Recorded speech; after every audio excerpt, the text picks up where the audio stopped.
inland waters surrounding Bloodsworth Island, tidal Potomac from Calm Island, Maryland to Smith Point, Virginia, until 3 p.m. Eastern Standard Time.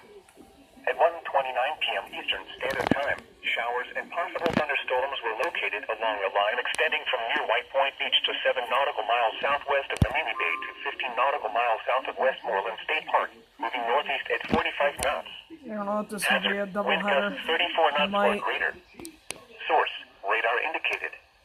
Impact, boaters and small craft could be thrown overboard by suddenly higher winds and waves capsizing their vessel.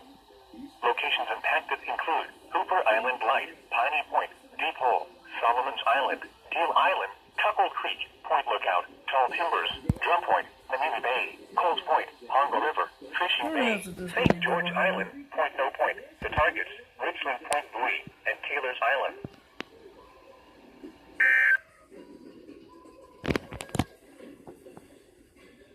Areas were Chesapeake Bay from North Beach to Drum Point, Maryland, Chesapeake Bay from Pools Island to Sandy Point, Maryland, Chesapeake Bay from Sandy Point to North Beach, Maryland, Chester River to Queenstown, Maryland, Choptank River to Cambridge, Maryland, and the Little Choptank River, Eastern Bay. The showers and thunderstorms have weakened and no longer pose a significant threat to boaters.